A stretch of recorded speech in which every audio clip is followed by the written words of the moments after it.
হুদহুদ নামের একটা প্রাণী, এরে সুলাইমান নবী দায়িত্ব দিছে নাক লাগাইয়ে দেখবে এইখানে পানি আছে, জিনেরে কয় উঠায় পানি দিয়ে ওযু করমু, নামাজ পড়মু। হুদহুদ বাসা, কিন্তু সুলাইমান নবীর বক্তব্য চলতেছে। হুদহুদ একটা দৌড় মাইরা গেছে উপরে। উপরে গিয়ে অনেক উপরে গিয়ে দেখে তার আর একটা জাতি ভাই হুদহুদ রে দেখতেছে, দৌড়ায় গেল। এই তুই কোন দেশে? তুই কে? প্রাণী। সুলাইমানকে মানি গোটা দুনিয়াটারে গরম বানায় রাখছে সুলাইমান নবী, তুই চিনোস না? কয় না, আমি শুনলাম মাত্র, ভিডা তো একটাও মাটি পড়তো না। তুই কোন জগতে আছো? আমি এক ম্যাডামের জগতে আছি। ম্যাডাম? কোন ম্যাডাম? কয় মুলকে সাবা, বিলকিস নামের ম্যাডাম। তাই নাকি? বলে হ্যাঁ। সুলাইমান নবী জানে না? চল একটু দেখে আসি।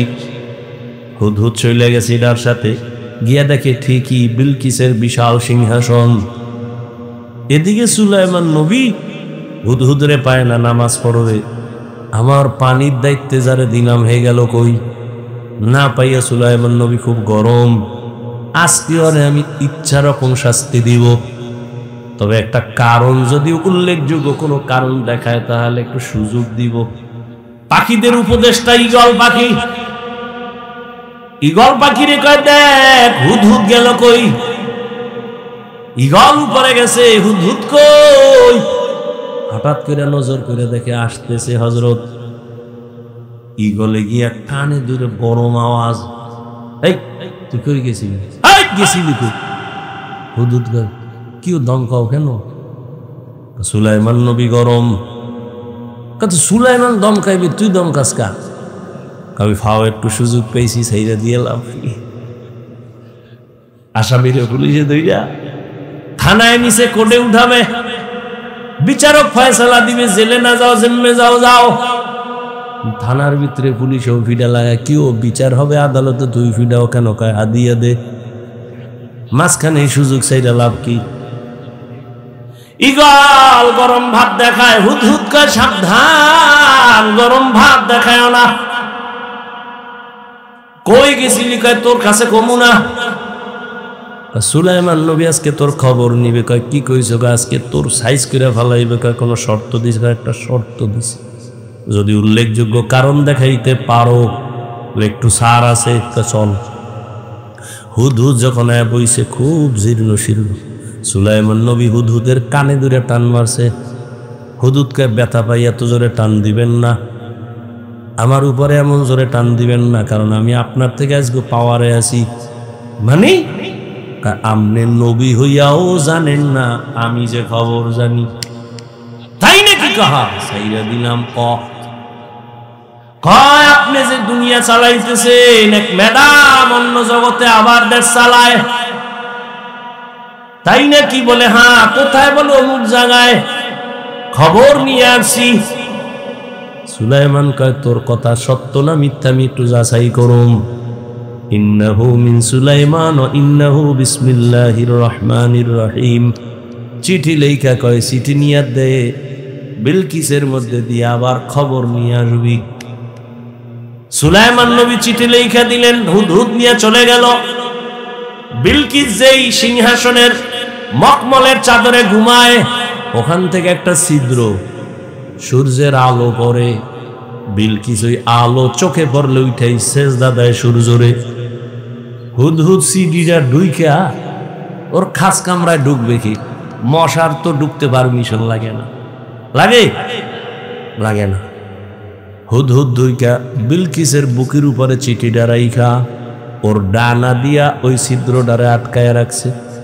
সূর্যের আলো পায় না। বিলকিস ঘুমলায় আনলিমিটেড ঘুমাইল। দীর্ঘ টাইম পরে চলে গেছে, দূরে যায় বয়রিস। এবার তাকায় দেখতেছে বিলকিস উঠেই দেখে সূর্য অনেক উপরে উঠে গেছে। বুকে দেখে চিঠি, পায়ে বের করে দেখতেছে সরকারি সিল লাগানো। বুঝে ফেলাইছে বিলকিস এটা সরকারি চিঠি। ভিতরে খুইলেই দেখতেছে হালাত। দ্রুত গতিতে একটা জরুরি বৈঠক ডাকলো। ডাইকেই বলে লোক যাও গিয়া দেখো, ওই নবী বলতে শুনি নাকি নবী পরীক্ষা করো। বিলকিসের বাহিনী চলে গেল, হুদহুদ সব খবর নিয়ে দিছে। সুলাইমান নবী লোক পাঠাইতেছে, আসছে সব ঘটনার পরে ফাইনালে নবী বলছে বিলকিস তুমি আসো, না হয় যুদ্ধ হবে। বিলকিস এবার রেডি হয়ে গেছে, 7টা দেওয়ালের মাঝে তালা লাগায়া সিংহাসন আটকায় বিলকিস রওয়ানা, সুলাইমান নবীর কাছে রওয়ানা মুসলমান হওয়ার জন্য। বিলকিস কত দূর আইতেছে খবর হুদহুদ জানাইতেছে, বেশি দূর নাই, 5-6 কিলো দূর। এর মধ্যে সুলাইমান নবীর অন্তরে একটা কথা আসছে, এই বিলকিস আসতেছে, এখন বিলকিসের সিংহাসনটাকে এনে দিতে পারবি? কালা ইফরিতুম মিনাল জিন, জিনের মধ্যে ইফরিত নামের একজন কামি পারুন, টাইম আপনার মিটিং শুরু শেষ হওয়ার আগে, কেন আরো আগে লাগবে, আমি স্যারেন্ডার, আমি পারুন না, আমার পাওয়ার নাই। নবী কয় কার পাওয়ার আছে? একজন জীর্ণ শীর্ণ আদম সন্তান দ্বারা একাই আমার কাছে আল্লাহর ইলমের পাওয়ার আছে। আপনি যদি একটু দয়া করে দোয়া করে দেন আমি পারবো। কার টাইম কত? কয় আপনি চোখ বন্ধ করবেন আর খুলবেন, দেখবেন সিংহাসন হাজির। কাদের কুদরত দারি বার কামাল আনতা রব্বি আনতা হাসবি জুল জালাল। তিনের কসম, তিন বড় দামি, জৈতুনের কসম, জৈতুন বড় দামি, তুর উপত্যকা বড় দামি, এজন্য এটার কসম। নিরাপদ মক্কা নগরী বড় দামি, এজন্য এর কসম কাটলেন।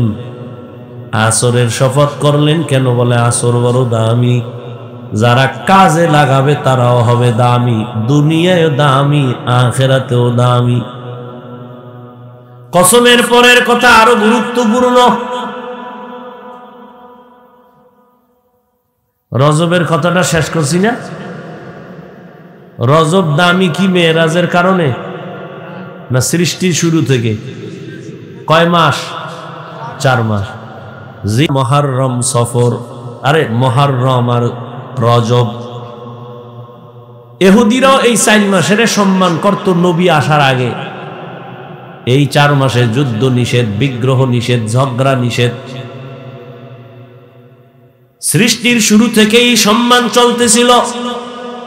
নবীজির এক পর্যায়ে এসে যুদ্ধ টুদ্ধর এই নিয়ম আর বাদ হয়ে গেল, রহিত হলো, তবে ফজিলাত এখনো কমে নাই।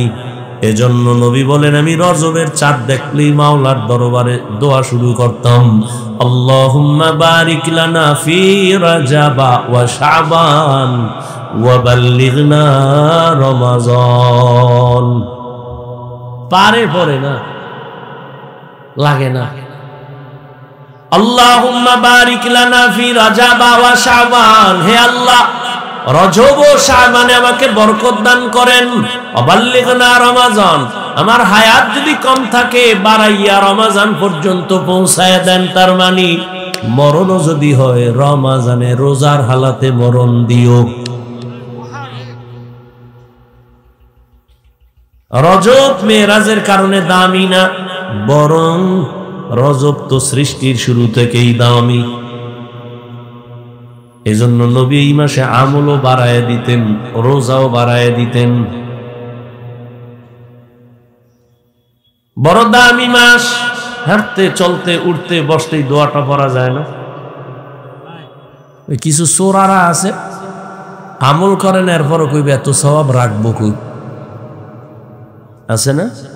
তার ভাই আপনার দাওয়াত, বলে আলহামদুলিল্লাহ। আপনার বাড়ি, বলে নাউজুবিল্লাহ। আসরের শপথ করে আল্লাহ যে কথাটা বললেন, ইন্নাল ইনসানা লাফি খুসর, নিশ্চিত পৃথিবীর সমস্ত মানুষগুলো জাহান্নামী। কসম খাওয়ার পরে কথার গুরুত্ব কমছে না বাড়ছে? এরপরও আল্লাহ আবার তাকিদ দিলেন ইন্না, আবার তাকিদ দিলেন লাফি। কসম খেয়ে আরো মজবুত করলেন, আরো 2 তাকিদ দিয়া কথার ওজন বাড়ায় বলে সব মানুষ জাহান্নামী, পৃথিবীর একটা মানুষও বাদ নাই। আল ইনসানের আলিফ লাম ইস্তিগরাকি, পৃথিবীর সব মানুষ জাহান্নামী। কিন্তু আছে না? ওদিকে নবী কয় কুল্লু উম্মতি ইয়াদখুলুনাল জান্নাহ, সব উম্মত জান্নাতি, সব উম্মত জান্নাতি। নবীও বলে কিন্তু, আল্লাহ বলেন সব জাহান্নামী, কিন্তু 4 গুণ ওয়ালা মানুষ জান্নাতি। সব জাহান্নামী। কয় গুণওয়ালা জান্নাতি? 4 গুণওয়ালা জান্নাতি।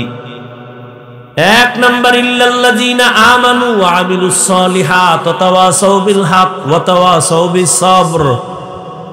1 নাম্বার গুণের নাম ঈমান, দ্বিতীয় গুণের নাম আমল। খুব খেয়াল করেন, তৃতীয় গুণের নাম ঈমান আমলের দাওয়াত অন্যরে দাও।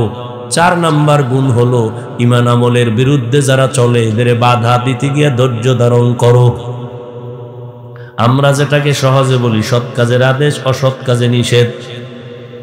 আবারও খেয়াল করেন, সূরা আসর পাওয়ারফুল সূরা। 4 গুণওয়ালারা জান্নাতে যাবে।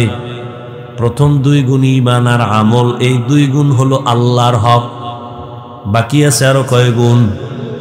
2 গুণ। ঈমান আমলের দাওয়াত অন্যকে দাও, যারা বিরোধিতা করে বাধা দাও। এই বাকি 2 গুণ হলো বান্দার হক। আল্লাহর হক মানতে গিয়া যদি ত্রুটি করেই ফেলেন, আল্লাহ নিজে মাফ করে দিবেন, কিন্তু বান্দার হকে ঝামেলা করলে, বান্দার ক্ষমা না হইলে আল্লাহও ক্ষমা দিবেন না। এখন হিসাব করেন, এই জিকির করনেওয়ালা বিশ্বাবের মুরিদেরা, তাবলিগওয়ালা সিল্লাদারিরা, এই মক্কার হাজী ভাই, পাওয়ার দেখাও। তোমার ঈমানের পাওয়ার কত? আমি বলি তোমার ঈমানের পাওয়ার কত, হাজির ঈমানের পাওয়ার কত, পীরের মুরিদের পাওয়ার কত, তাবলিগের সিল্লার পাওয়ার কত? টের পাওয়া যায় মাইয়া পোলার বিয়ার সময়। ঠিক নেই? মাইয়া পোলার বিয়ার সময় কি বুজুর্গ, আমার কিচ্ছু লাগবে না, কিচ্ছু লাগবে না, খালি মাইয়াটাই দিও। ঘরের মধ্যে দরজা জানালা আটকায়, কয় এইটা দিল না, এটা কি মানবতা হইল? ওইটা দিল না কেন, সেটা দিল না কেন? ওদিকে আবার চলে গায়ে হলুদ। ঠিক নেই? গায়ে হলুদ হারাম, হারাম, হারাম, হারাম, কবিরা গুনাহ। বলার দায়িত্ব আমার, মানবেন কিনা সে দায়িত্ব আপনার। আমার চিন্তায় আমি আছি, আপনার চিন্তায় আপনি থাকেন। আমার ভিডা আপনি খাবেন না, আপনার ভিডা আমি খাবো না। আমনের ভিডা আমার খাওয়া লাগতে পারে, এই জন্য বইলে ভালাই না। চুপ থাইকা ভিডাটা নেওয়ার দরকার কি? হায় হায়, গায়ে হলুদ চলে, আরো কত নাচ গান চলে। এরপরে যৌতুকের গজব তো আছেই, অন্তত পটুয়াখালীর আশেপাশে নাই? হ্যাঁ, আল্লাহ মাফ করে। যারা যৌতুক নেয়, যারা দেয়, যারা সহযোগিতা করে, সবাই জালেম, সবাই ডাকাত, সবাই চোর, সবাই ছোট লোকের বাচ্চা। যারা যৌতুক নেয়, যারা যৌতুক দেয়, যারা সহযোগিতা করে, সবাই জালেম, সবাই ডাকাত, সবাই চোর, সবাই ফকিন্নি, সবাই ইতর, বেহায়া, নারীর দুশ্মন, ইসলামের দুশ্মন, স্বাধীনতার দুশ্মন, মানবতার দুশ্মন, রসুলের দুশ্মন, ইসলামের দুশ্মন, ছোট লোকের বাচ্চা। আরো কি কইলে লাজ হবে বলো? যারা যৌতুক খাবি, তোরা খাওয়ার আগে বাথরুমে গিয়া 10 গ্রাম পায়খানা খাইস, খাইয়া হালাল সাবান দিয়া কুলি করবি, গন্ধ নাই। আর যৌতুক খাইয়া যদি কবরে যাও, জাহান্নামের আগুনে না ধুইলে তোর গন্ধ যাবে না। রাগ করতেছেন? কয় আমনে কইলে কি, আমগো খাওয়ান বন্ধ আছে, আপনার কথায় আমরা চলিনি। যুবক একটাকে হুজুর নিয়ত কইরা লাইছি, বইরে গেল খামু না, কিন্তু দুঃখ আব্বা যে মান্নত কইরা লাইছে, ওটা খাইবেই। আল্লাহ হেদায়াত দান করো। আফসোস, চাইরদিক দিয়ে কলা ফাতার পর্দা, সুগারি ফাতার পর্দা, ভিতরে দিয়া মামতো ভাই মামতো বোন, খালতো ভাই খালতো বোন, চাস্তো ভাই চাস্তো বোন, সদরঘাট। জিন্দেগি মে বন্দেগি তু করনা হে, जिंदगी में देखी लोग कमलो ना भागलो ना বইছে বইছে মাশাআল্লাহ মাশাআল্লাহ এরা খারাই রইছে এরা ক্যাম্প ফাটিনি আল্লাহ ময়দানকে কবুল করে আল্লাহ সবাইকে দ্বীনের হেদায়েত দান করেন সবার আগে আল্লাহ আমাকে দান করেন जिंदगी में बंदगी तू करना है जिंदगी बे बंदगी शर्मिंदा है जिंदगी बे बंदगी शर्मिंदा है यहाँ हम सब मुसाफिर दिल ना लगा यार एक बादामला आइतेस केमन ফিডা দরকার যেবার বাতি জ্বালা আইতেস এদিকে না বাড়ি যায় আল্লাহ না মহিলা প্যান্ডেলে যায় यहाँ हम सब मुसाफिर दिल ना लगा अहले दिल की नजर से रूह करता जा शाह दौलत सब फकीर घर नेक ने शाह दौलत सब फकीर घर नेक ने जिंदगी में बंदगी तू करना है जिंदगी बे बंदगी शर्मिंदा है जिंदगी बे बंदगी शर्मिंदा है जिंदगी में बंदगी कुन बंदगी बंदगी बे जिंदगी शर्मिन समय থাকলে যুবকদের জন্য একটা কিস্সা শুনাও যুবকরা থাকবি আল্লাহ কবুল করে এরকম যদি একজনে লিস্টি দিতে থাকে এক জায়গায় বয়ান করছি অনেক আগে এই সব সারাদিন না খেয়ে বয়ান করতে গেছি খাওন কপালে নেই 2 ঘন্টা বয়ানের পরে একজনে স্লিপ দিছে মুসা নবীর ঘটনাটা কোন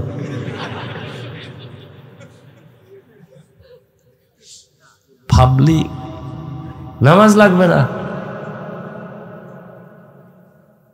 আসরের শফাত করে আল্লাহ বললেন সব মানুষ জাহান্নামে যাবে 4 গুণ আলারা জান্নাতে যাবে প্রথম গুণের নাম ঈমান দ্বিতীয় গুণের নাম আমল এই 2 গুণ কার হক বাকি আরেক 2টা গুণ আছে বান্দার হক ঈমান আমলের দাওয়াত অন্যকে দাও যারা বিরোধিতা করে বাধা দাও তাহলে যারা মোটামুটি ঈমান আনছেন আমলও করেন নামাজ পড়েন রোজা রাখেন পর্দা করেন আপনি কিন্তু জান্নাত এখনো রেডি না মাত্র আল্লাহর হক আদায়ের পথে আছেন কিন্তু বান্দার হক আছে আর 2টা আদায় করছেন কিনা হিসাব মিলান ভালো করে মনে রাখবেন আল আসরে সূরা দিয়া বুঝা যান জান্নাত কত সহজ অনেক নামাজি তাহাজ্জুদ ওয়ালারাও কিয়ামতের দিন শুধু সন্তানের অপরাধের কারণে জাহান্নামে যাবে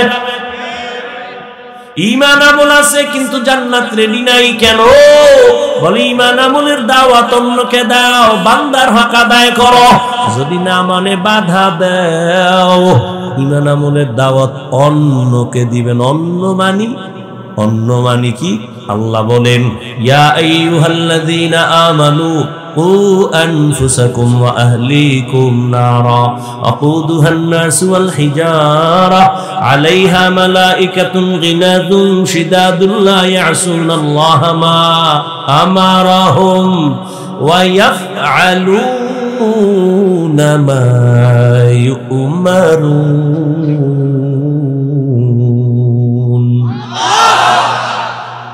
আল্লাহ বলেন হে মুমিন জাহান্নামের আগুন থেকে নিজেকে বাঁচাও তোমার আহালকে বাঁচাও তাহলে দায়িত্ব একটা, নিজেও জাহান্নাম থেকে আগে বাঁচো, তারপরে আহালকে বাঁচাও। ভালো করে বুঝেন, মা বাবার জন্য সন্তান আহাল, স্বামীর জন্য তার স্ত্রী আহাল, মসজিদের মুসল্লিদের, ইমাম ও খতিবের জন্য মুসল্লিরা আহাল, শিক্ষকদের জন্য ছাত্র আহাল, মেম্বারের জন্য ওয়ার্ডের মানুষ আহাল, চেয়ারম্যানের জন্য ইউনিয়নবাসী আহাল, সরকার প্রধানের জন্য দেশবাসী আহাল, গোটা উম্মত ওলামায়ে কেরামের আহাল।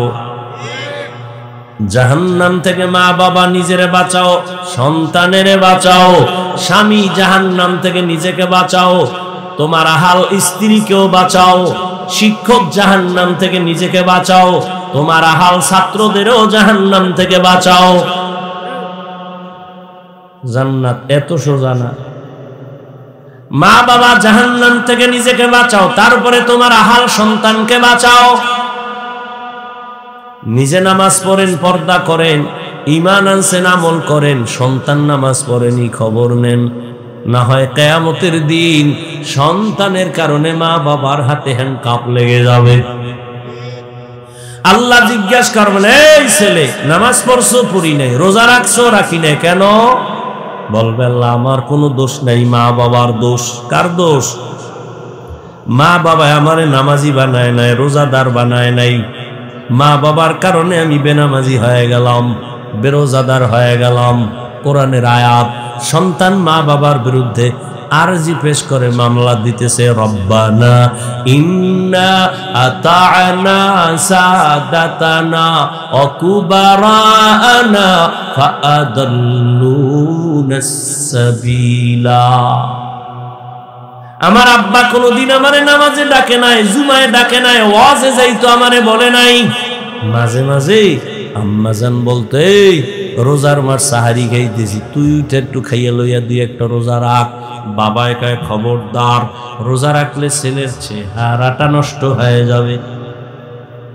ওই বাপ নামের কলম করে মনে চায় ধৈর্য জিগাইতে, এই বাপ নামের অযোগ্য, রোজা রাখলে ছেলের চেহারা নষ্ট হবে। কিন্তু ওই সন্তানের মোবাইল দিছু, মোবাইল চালায় চালায় যে চেহারাটা নষ্ট করলো, বলো কোন মেডিসিন দিয়ে ভালো করবা? সারা রাত মোবাইল চালায় চেহারা নষ্ট, যৌবন নষ্ট, জীবন নষ্ট, লেখাপড়া নষ্ট, চরিত্র নষ্ট। ওর মধ্যে কিচ্ছুই নাই, আছে একটা রূহ। আজরাইলটা নিয়ে গেলে ওই সন্তানও নাই।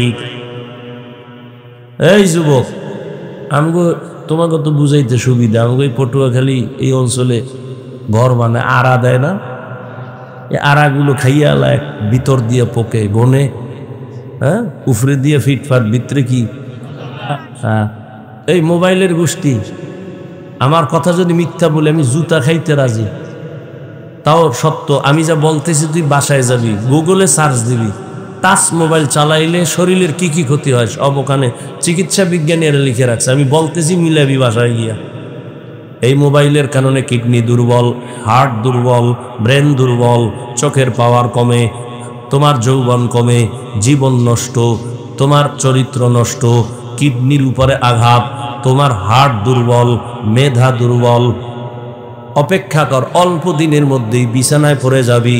চোখ থাকবে, পাওয়ার থাকবে না, কান থাকবে, পাওয়ার থাকবে না, হাত থাকবে, কোনো শক্তি থাকবে না, কিডনি পার্সেন্ট কমে যাবে, হার্ট দুর্বল হয়ে যাবে। দেখো না, সুস্থ মানুষ, কোনো রোগ নাই, ডাক্তার কয় কোনো রোগ নাই, ধাম কইরা নাই, কেউ হঠাৎ কইরা মরে গেছে কেন? একটা গজব আসছে নতুন, মরণ কি স্ট্রোক করে মরা, বুকে ব্যথা উঠছে, ধর কইতে পারেন, এর মধ্যে নাই। আল্লাহ হেদায়াত দান করেন। রাতের ঘুম শরীরের মহা ঔষধ। আমি তো বয়ান কইরা রাতের ঘুম ঠিক মতো ঘুমাইতে পারি না, তুই কি কইরা রাতের ঘুম মারছো বল?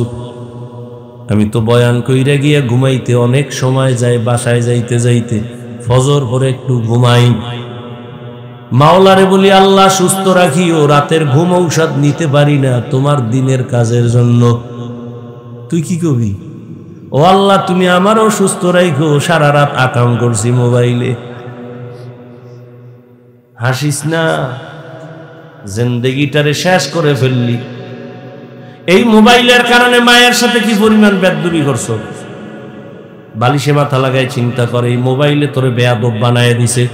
বাবার সাথে আচরণ খারাপ করছো, শিক্ষকের সাথে ভালো আচরণ করো নাই। মোবাইলের কারণে আলেমের সাথে দুর্ব্যবহার করেছো। এই মোবাইলের কারণে মায়ের টাকা চুরি করছো, বাবার টাকা চুরি করছো। মা বাবায় না দেওয়ার পরে বন্ধুর পকেট মারছো, বন্ধুর বন্ধ করে দেওয়ার পরে দোকান চুরির ষড়যন্ত্র করছো। ভালো কোন দিকটা আছে বলতো? আল্লাহ হেদায়েত দান করেন, আল্লাহ হেদায়েত দান করেন। ও আল্লাহ, মোবাইলের গুনাহ থেকে আমাদেরকে হেফাজত করেন। সব মানুষ জাহান্নামে যাবে, 4 গুনাহওয়ালা যাবে না। ঈমান আর আমল এটা আল্লাহর হক। এবার তুমি সন্তানের দাওয়াত দাও। আল্লাহর কাছে যখন সন্তান বলবে আমার আব্বা আম্মা আমারে দিনের পথে চালায় নাই, এবার আল্লাহ ধইরা ফেলবে। এই তোরে না বিবেক দিছি, কত সন্তান মা বাপ চায় না নামাজ পড়তে, সন্তান নামাজি হয়ে গেছে মা বাবার কথা অমান্য কইরা। হয়েছে না? তুই পারলি না কেন? কাল্লা এটা তো ভুল কইরা লাইস। কয় ভুল করছি বললে হবে না, এখন আদালতে দাঁড়াইছো, ইনসাফের বিচার হবে। কি তোর বিবেকের বিচার হবে। ইন্নাস সামআ ওয়াল বাসারা ওয়াল ফুআদ কুল্লু উলাইকা কানা আনহু মাসউলা। সন্তান বলবে আল্লাহ বিচার করলে আমার একটা আবদার আছে। কি? আমারে যদি একটা বেতের বাড়ি মারো, আমার মা বাবারে ডবল। সূরা আহজাব 67 নম্বর 68 নম্বর আয়াত।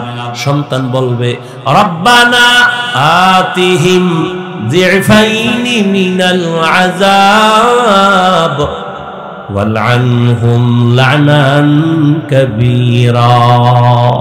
আমারে যদি শাস্তি দাও তার ডবল দিতে হবে। আমার মুরব্বী, আমার নেতা, আমার নেত্রী, আমার মা বাবা সহ সবাই রে। এই যারা বুজুর্গ বাপ, তাবলিগে গেছেন, জিকির করেন, পীরের কাছে গেছেন, হজ করছেন, ছেলেটা এখনো হারাম চাকরি করে, মেয়েটা বেপরদায় চলে।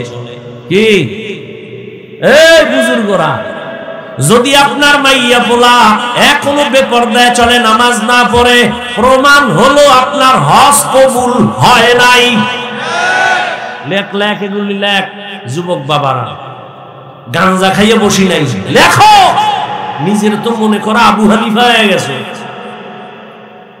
তোমার ছেলে মেয়ে যদি ঠিক মতো পর্দা না করে, হালাল ভাবে না চলে, তোমার চিল্লা কবুল হয় না, এটা প্রমাণ।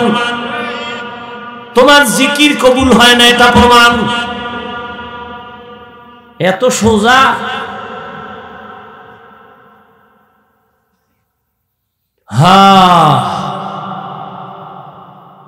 সন্তানের ঈমান আমলের দাওয়াত দাও, বিরোধিতা করলে বাধা দাও, সময়টারে কাজে লাগাও। আসরের শপথ করে আল্লাহ বুঝাইছেন, আসরের কামে লাগাও। আসরের এক অর্থ সময়, 25টা অর্থ আছে আসরের। এর মধ্যে একটা অর্থ আসর মানে সময়। সময়টারে কাজে লাগাও। সময়টারে যদি কাজে লাগাও, তুমিও কাজের হয়ে যাবে। সময়টারে তুমি যদি মূল্যায়ন করো, তোমারও মূল্যায়ন বেড়ে যাবে। দুনিয়ার লাইনও বাড়বে, আখিরাতের লাইনও বাড়বে। যেমন দেখেন না, 11 মাস দোকানওয়ালা দোকানদারি করে, কর্মচারী একজন, ব্যবসা যা হয় টুকটাক, দোকান খোলা 8টা থেকে 8টা। রমাজানে আসলে কর্মচারী 5 জন, দোকান খোলা 24 ঘন্টা। 11 মাসে যা পায়, 1 মাসে তার 13 গুণ পায়। কথা বলেন না কেন? কেন পাইছে? রমজানের কারণে পায় নাই, সময় কাজে লাগাইছে। রাতেও খোলা, দিনেও খোলা, কর্মচারী 11 মাসে 1 জন, আর 1 মাসে 5 জন। সময়টারে যখনই মূল্যায়ন করছে, তার ব্যবসার মধ্যে মূল্যায়ন বেড়ে গেছে। দুনিয়াতে যারা লাভবান হয়, একটা কথা মনে রাখবেন, দুনিয়াতে যারা লাভবান হয়েছে মূল ডিউটি করে, কেউ লাভবান হয় নাই ওভার ডিউটি ছাড়া। ঠিক আখিরাতের লাইনেও যারা লাভবান হবে, মূল ডিউটি করলে হবে না, ওভার ডিউটি লাগবে। 5 বেলার নামাজ মূল ডিউটি ফরজ, সুন্নাত আউয়াবিন ইশরাক তাহাজ্জুদ ওভার ডিউটি নফল। রমজানে রোজা রাখা মুমিনের জন্য মূল ডিউটি ফরজ। সোমবার, বৃহস্পতিবার, আরাফার রোজা, আশুরার রোজা এগুলো ওভার ডিউটি নফল। বছরে একবার ধনী যাকাত দিবে, মূল ডিউটি ফরজ। ফাঁকে ফাঁকে দান করো, সদকা করো, মাদ্রাসায় মসজিদে এতিম অসহায় গরিব রাস্তাঘাট কালভার্ট ঠিক করতে ওভার ডিউটি নফল। জীবনে বাইতুল্লাহ যা, হজ করো, মূল ডিউটি ফরজ। মাঝে মাঝে উমরা করো, ওভার ডিউটি নফল। নফল যত করবা তত তোমার মূল্য বাড়বে আল্লাহর দরবারে। ওভার ডিউটি করিয়া মূল্য বাড়াও, সময়টারে কাজে লাগাইও। আখিরাতের লাইনও যারা সময়টারে কাজে লাগায় তারা দামি হয়ে যায়। যত বড় বড় আল্লাহওয়ালাদের নাম শুনে এনারা এক সেকেন্ড সময় অনর্থক কাটায় নাই। হাকিমুল উম্মত, মুজাদ্দিদুল মিল্লাত শাহ আশরাফ আলী থানভী লিখতেছেন, হাজারের উপর কিতাব লেখছে, আবার খানকায় মানুষের বয়ানও করছে, আবার ক্লাসও করাইছে। এত কিতাব লেখছে যেগুলি পড়তে গেলে 1000 মানুষ যদি 1000 বছর বাঁচে এরপরও শেষ করতে পারবে না। হাকিমুল উম্মত আশরাফ আলী থানভীর এই পরিমাণ কিতাব লেখা কেমনে লেখলেন? সময় পাইল কই? সময়টারে এমন কাজে লাগাইছেন, কলম দিয়ে লিখতেছে, আজান হয়ে গেছে, খাতার উপরে কলম থুইয়া নামাজে। এক আল্লাহর বান্দা অন্তর চক্ষুওয়ালা তাকায় দেখে কলম ঘুমায় না, একা একা লিখতেছে। আপনি সুবহানাল্লাহ কইছেন, নাউজুবিল্লাহর অভাব নেই। মূর্খ পণ্ডিত আছে না, এটা কেমনে সম্ভব? আল্লাহকে আমার কুদরতে সম্ভব। কার কুদরত? এটা আশরাফ আলীর বাপেরও সম্ভব না, মাওলার কুদরতে রিকশাওয়ালার দ্বারাও সম্ভব। কাদের কুদরত দারি বরকামাল আনতা রব্বি আনতা হাসবি জুল জালাল। সাহাবায়ে কেরাম 3 দিনে কোরআনে খতম করছেন। কয়দিন? না আপনি তো কি মানে সাহাবা কইছি, এই জন্য আপনার মাথা অত বাড়ি খায় নাই। যদি ফিরতাম অমুক হিসাবে 3 দিনে 1 খতম কইতেন, এই ফিরের কাছে গেলে কবিরা গুনাহ। কারণ 3 দিন এটা কেমনে খতম করে? গাঞ্জা করি কথা। ওরে আমার মাওলা সময়ের মধ্যে বরকত দেয়। মুসলিম শরীফের এক ঘটনা আছে, বলার সময় নাই। আল্লাহ কিভাবে সময় বরকত দেয়, মেরাজের ঘটনা তার সাক্ষী। নবীর বেলায় তো আলাদা, সাহাবাদের বেলা, ওলিয়া উলিয়া যারা আল্লাহ তাদেরকে সময়ের মধ্যে বরকত দান করেন। কেমন বরকত বুঝাইতাম? মনে করেন 100 বছর আগে এদেশে হজে যাইতো না মানুষ, ইটটা কইরেই দৌড়। হজ করবে 3 মাস পর, যাইতে লাগতো 3-4 মাস, 2.5 মাস। না কেমনে যাইতো? আরে মুরব্বীরা কথা কন না কেন? যাইতো না, জাহাজে যাইতো না, এরকম কষ্ট করে যাইতো না। কথার কথা ওই সময় যদি আমার এই আল্লাহ বানাই ভাটাই, তার আমি একটা বয়ান দিতে হয়, তুমি 2.5 মাসে যাও, আমি মক্কায় যাবো 6 ঘন্টায়। কি ফিডান্ডা আমারে দিত। আর কালা চশমা থাকলে তো কাফের।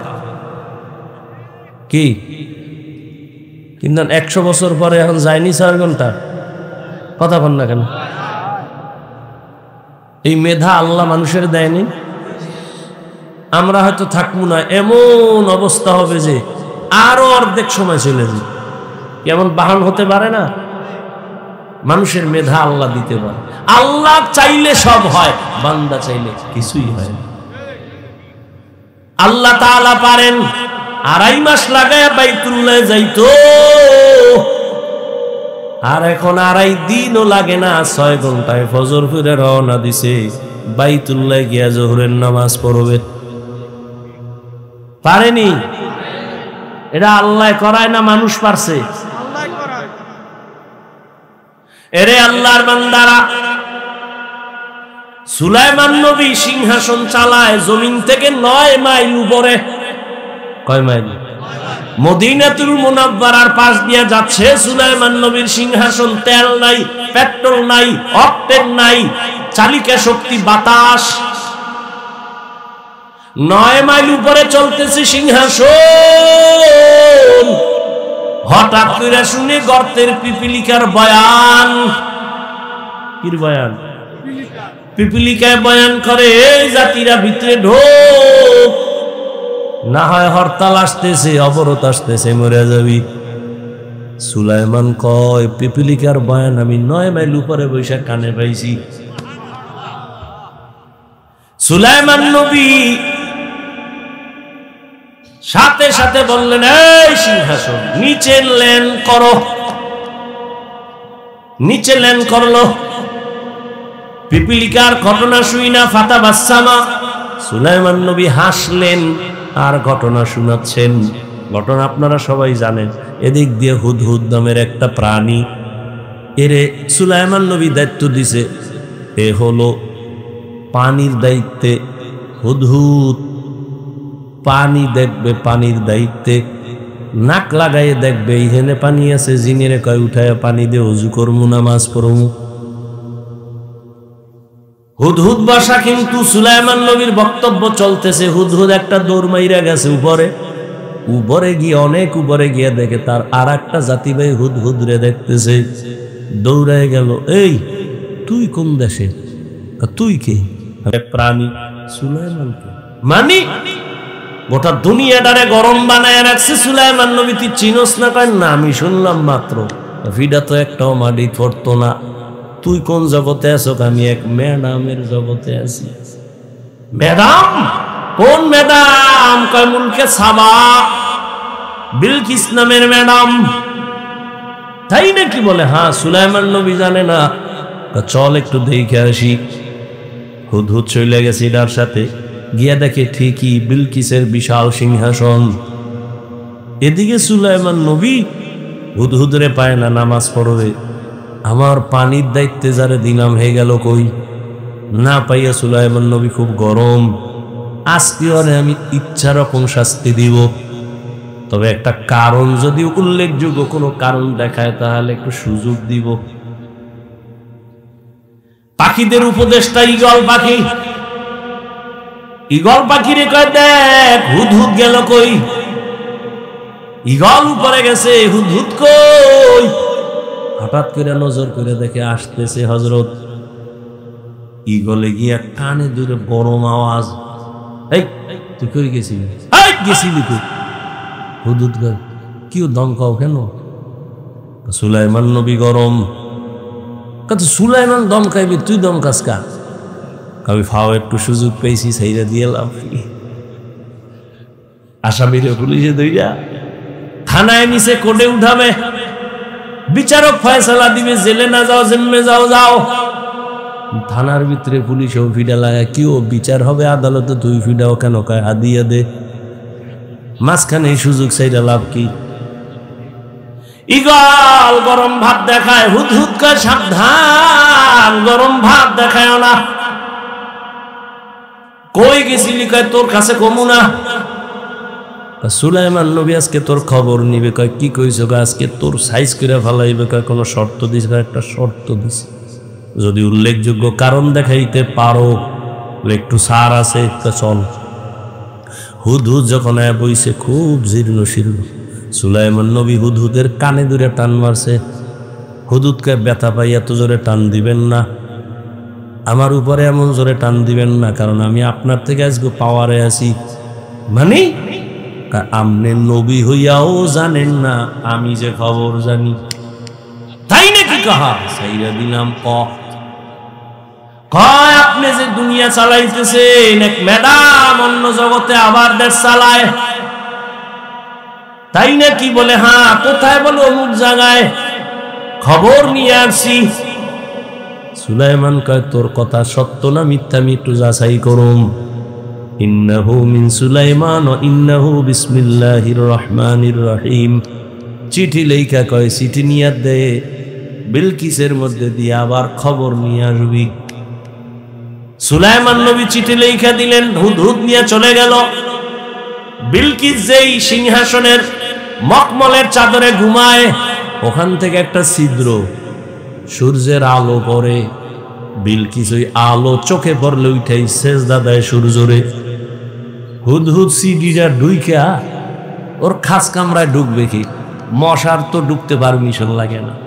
লাগে? লাগে না। হুদহুদ দুইকা বিলকিসের বুকের উপরে চিঠিটা রাইখা ওর ডানা দিয়া ওই ছিদ্রটারে আটকায়া রাখছে। সূর্যের আলো পায় না, বিলকিস ঘুমলায় আনলিমিটেড ঘুমাইল। দীর্ঘ টাইম পরে চলে গেছে, দূরে যায় বয়রিস। এবার তাকায় দেখতেছে বিলকিস উঠেই দেখে সূর্য অনেক উপরে উঠে গেছে, বুকে দেখে চিঠি, পায়ে বের করে দেখতেছে সরকারি সিল লাগানো।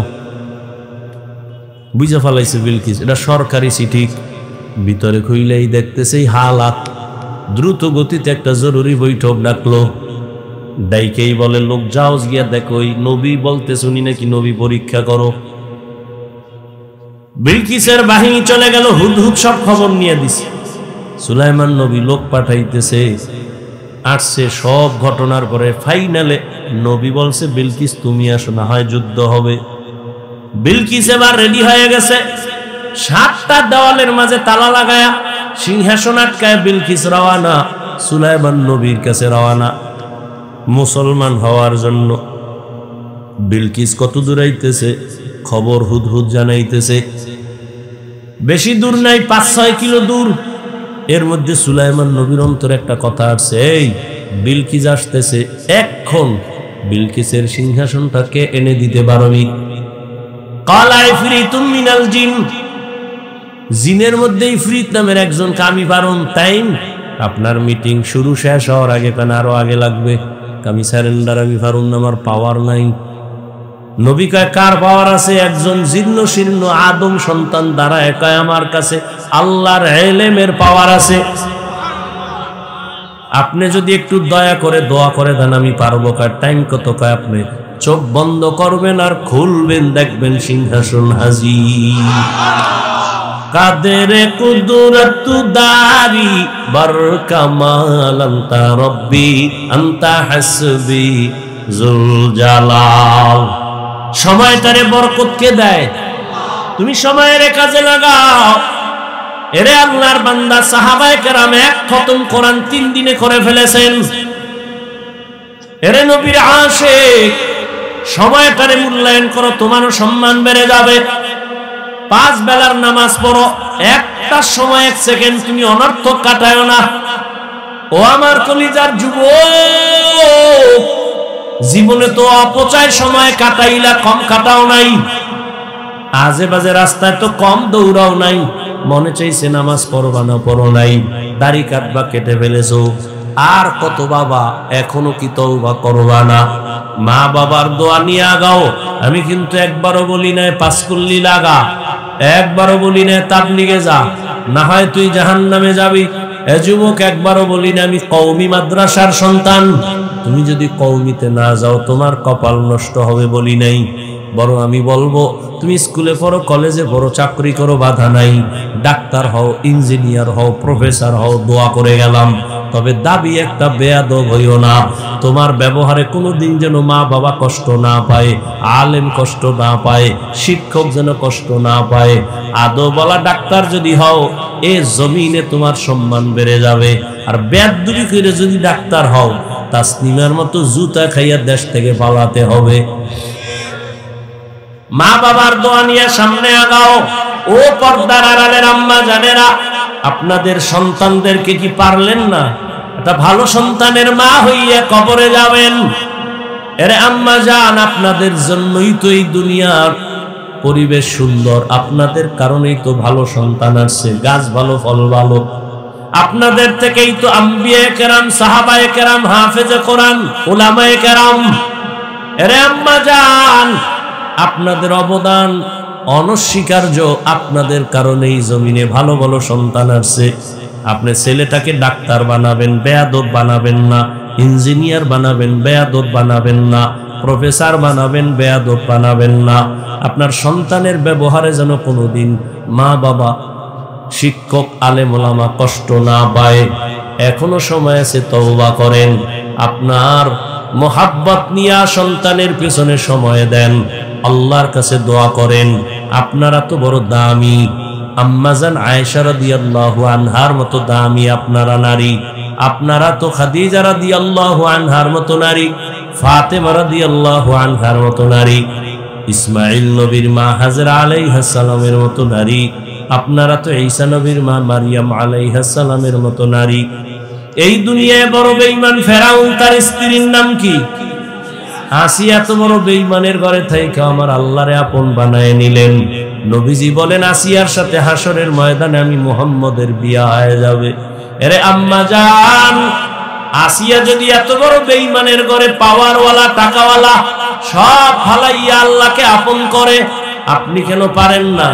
আপনি নামাজ পড়ে দোয়া করতেন, স্বামীর জন্য ঘরে আসলে নামাজের কথা বলতেন, আর স্বামীকে যদি বুঝাইতেন স্বামী জীবনে অসৎ পথে টাকা আনবা না, হারাম মাল ঘরে নিবা না, হারাম খাইয়া নিজেদের রক্ত সন্তানের রক্ত নাপাক করব না, যদি বুঝাইতেন কোন স্বামী হারাম মাল ঘরে নিত না। এখনো সময় আছে, তওবা করেন। আপনার মতো কত মা পর্দা করে, স্বামীর মাল হেফাজত করে, নামাজ পড়ে, মোবাইলে সময় নষ্ট করে না। আপনারা কেন পারবেন না? যুবক বাবা, তোমার আমার মতো জেনারেল লাইনে কত যুবক চাকরি করে, ব্যবসা করে, লেখাপড়া করে, নামাজি অভাব নাই। তুমি কেন পারবা না? এখন থেকে তৈরি হও, তওবা করো। জীবনে আর নামাজ ছাড়বা না, দাড়ি কাটবা না, বেপরদায় চলবা না। মা বাবার দোয়া নিয়া, শিক্ষকের দোয়া নিয়া, উলামায়ে কেরামের দোয়া নিয়া নবীর তরিকায় চলবা। তওবা করার মতো যদি অন্তর তৈরি হয়, মুনাফিকি যদি অন্তরে না থাকে, খাঁটি তওবার নিয়তে দুটো হাত আমার আল্লাহকে দেখায় দাও। আয় আল্লাহ, হাত কবুল করে নেন, তওবা কবুল করে নেন। তওবার উপরে মজবুত হইয়া চলার মতো তৌফিক দান করেন, আমিন। আলহামদুলিল্লাহি রাব্বিল আলামিন, والصلاة والسلام على سيد الأنبياء والمرسلين وعلى آله وأصحابه أجمعين.